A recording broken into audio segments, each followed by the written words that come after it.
Kingdom MMA here at FCC 11 with Danny Missin, who just won by a brutal knockout in the first round. Talk us through that. I felt calmer than ever. I went in there, I felt like it was just a spar off the mats, you know. I felt like I was just going in there to train with my teammates. I was singing along to my song. I couldn't be more relaxed. Usually when I don't have nerves, I'm scared. I went in there and I had the right kind of nervous energy. It was positive. I guess all the butterflies, as John Jones said, were flying together. And I don't know, everything slowed down. I saw things he was going to do before I think he even knew he was going to do them. I was calm. I adapted to the situation. I knew that he was going to try and put me on my back, and I took it from there. I think I landed a few clean elbows to rock his equilibrium a bit, and from there I just applied the pressure because I can go that pace for 5-minute rounds.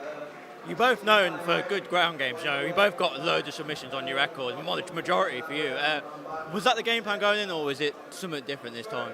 Funny enough, right? Aaron Aby, in my eyes, is kind of like a step or two ahead of me in jiu-jitsu.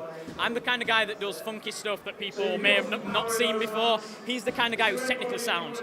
I'm not that technical. I catch people by the element of surprise, so I've got to give props where props due. He's the man in that department. Wrestling, he's thicker than me, he's stronger than me. I'm kind of built like a striker, but I'm a grappler, if you know what I mean. It's a bit weird. But I kind of expected anybody who puts me on my back, no matter what weight they are, they struggle to get out my guard, so I thought that if he puts me on my back, I've got my guard, and that's the way it'd go. I thought I might catch him with a triangle or something. The referee he didn't stop it straight away, did he? He seemed to check the cut. What were you thinking? You know, it was a long stoppage, wasn't it? A long pause, should we say? Yeah, definitely. I knew he had some scar tissue there from the Mick Gerard fight, so I knew that a few elbows would open him up. I didn't plan on going in there to elbow him, but I knew if I didn't have the opportunity, I've got a chance of slicing him open. I knew he wouldn't ever stop for a cut. My big concern was when he was swaying side to side. My last fight, I got caught with a head kick, and it felt like I was on a ship in a storm.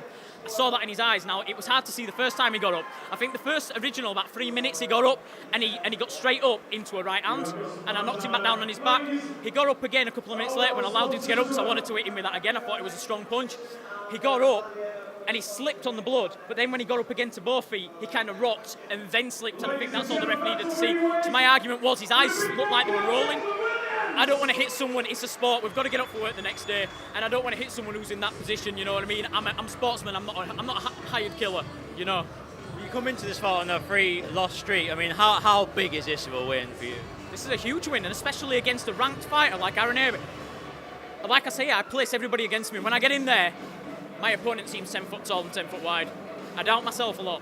And to get this win against him, I don't think there's anybody better that I could have got this win against, because we were kind of on a collision course. We've had good amateur careers, we've had good pro careers, because the people I've lost to, Rani Sadeh, the world champ, Mike Berry, no slouch whatsoever. My other fight was at bantamweight, but I think he weighed in at like 64, and that were on 3 hours notice. Dumb fight to take, but I fight anybody, and that's a habit I've had to get out of.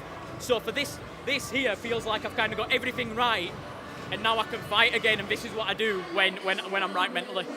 You said after you'll fight any flyweight, you want to fight the best flyweights. There's a guy looking on, Pietro Menga, Abi's teammate. He was looking on. Are you interested in that fight for the flyweight title if he comes back next March and defends it? Is that the fight you want? The fight that I want is the fight that I get. Now, Pietro Menga, he's an animal. He's a beast. I mean, he's 12-0. But I'm not looking for a record. I'm looking for entertaining fights, and I'm looking to push people. I'm looking to push myself. And if that means fighting number 1 or number 10 or number 12 or whatever, as long as they're above me and they're a better, in other people's eyes, they're better flyweight than me, that's who I want to fight. If I get offered Pietro Menga, I'll put pen to paper, because it would be an honour. Do you know what I mean? I don't think I'm ready for Menga yet, maybe a couple more wins. But if I got offered him next fight and he wanted it, I'd put pen to paper, because I think Menga, it'd be an honour to be in that ring with someone. Not disrespect. You know what I mean? I want to test myself against the best, and if he's the best, it'd be an honour. Finally, who would you like to thank? I'd like to thank. I've said it time and time again tonight. I lost a coach who used to play basketball. He was a big supporting role in my life. He made me a man. You know, like that transition from childhood to man wasn't easy for me. You know, and he stepped up and made me a man. The Mandela Warriors, who he coached, he was a youth worker. He done so much for so many people, and he did a lot for me. And I moved on, but the lessons learned through basketball are lessons that I carry in everyday life. So I'd like to thank him for everything he did.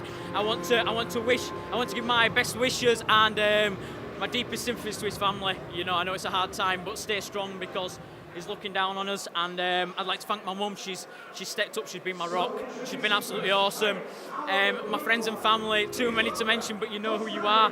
My teams, Full and Kazan, who've taken me under the wing, Mark Spencer, and Allegiance, who've been there with me from the beginning, made me everything that I am. Neil Hall's like a dad to me.